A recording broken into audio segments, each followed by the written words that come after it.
L'épisode du jour, c'est la notice de montage pour la plaque Mille Racing pour les batteries additionnelles Bosch Powerpack sur les Strike et Genius en taille médium et large. On vous a présenté cette plaque dernièrement. On vous a également présenté tout le prototypage, la mise au point de ce petit bijou qui permet à tous de pouvoir rouler sans stress et vraiment pouvoir profiter de son jouet à fond. Là, cette petite vidéo, c'est la notice de montage un petit peu spécifique à notre plaque. De toute façon, elles sont livrées avec toutes les vis à leur place, avec une vue éclatée. Donc vous ne pouvez vraiment pas vous tromper. Le montage est super simple et surtout, on a quelques petites astuces en termes de préparation et c'est ce qu'on vous présente dans cette vidéo. On ne va pas vous refaire le montage complet. Vous avez l'épisode 569 qui traite du sujet, mais plutôt les spécificités de notre plaque disponible pour les tailles médium, large et XL, avec quelques nouvelles astuces en termes de préparation. Première étape de la préparation différente du manuel officiel, démonter l'amortisseur uniquement en partie basse, déclipser le caoutchouc de la gaine du Twinlock et percer à 8 mm avec un foret à bois. Surtout, pas d'incision au ciseau, juste un petit trou. Prenez une bonne dose de Motivex 500, il va falloir faire passer la prise du câble de 220 mm qui se raccorde à la Powerpack par cet orifice. Pas de panique. Commencez par dilater le trou avec un élément conique. Agrandissez-le en jouant sur la souplesse du caoutchouc, c'est primordial. Ensuite, présentez la prise de l'extérieur vers l'intérieur par le côté où il y a le clips de sécurité, puis à l'aide de spatules plastiques pour garniture intérieure auto, faites progresser la prise dans l'orifice. Avec le Motifex, faites preuve de ténacité. Une fois la prise passée, travaillez le caoutchouc pour qu'il reprenne sa forme initiale et se tende au plus vite. Une fois votre moteur basculé comme dans l'épisode 569, faites passer la prise dans le trou du cadre et remontez le caoutchouc à sa place en veillant bien au passage de la gaine du Twinlock. Remontez les vis de l'amortisseur Trunion.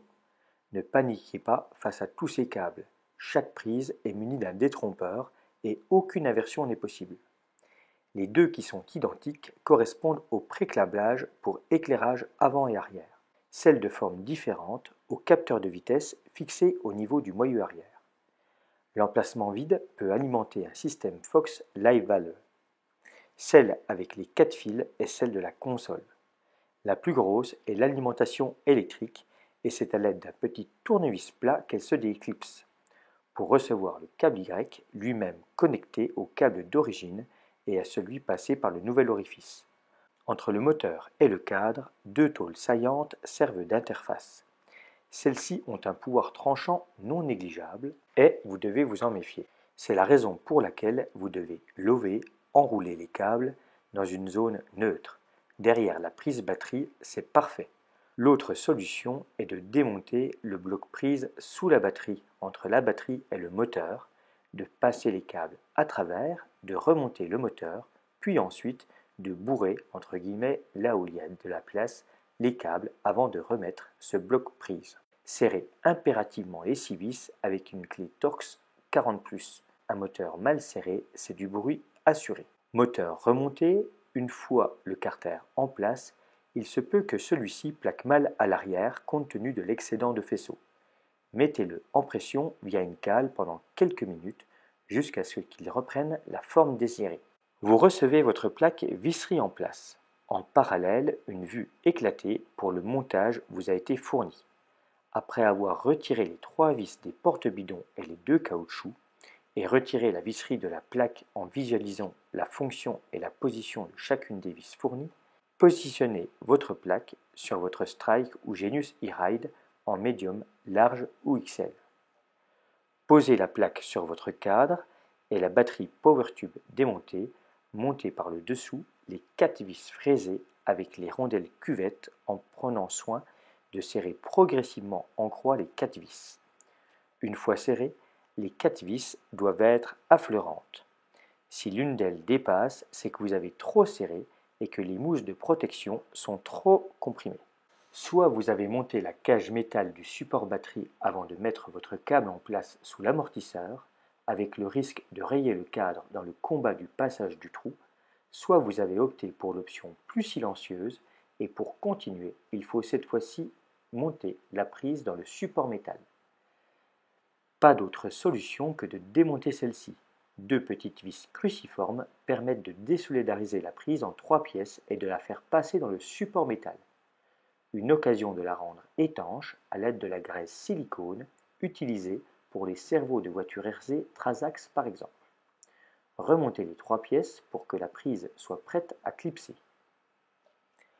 Contrairement à la plaque plastique Scott, ce ne sont pas 4 vis qui tiennent la plaque mais 5, un gage supplémentaire de rigidité. Nous utilisons le trou inférieur de porte-bidon pour fixer le support de batterie Powerpack. Pour cet orifice, utilisez l'une des 2 vis fournies par Bosch dans leur sachet. Pour l'autre orifice, utilisez bien la vis de 6 mm fournie. La vis Bosch d'origine est trop longue et endommagerait votre cadre. Une fois les 2 vis bien serrées, clipsez la prise dans le support métal. Prise équipée de ces 2 obturateurs et stickers pas de chargeur ici. Puis montez les carters plastiques avec le couvercle caoutchouc. Le blocage se fait par 2 vis Torx. La partie basse est prête.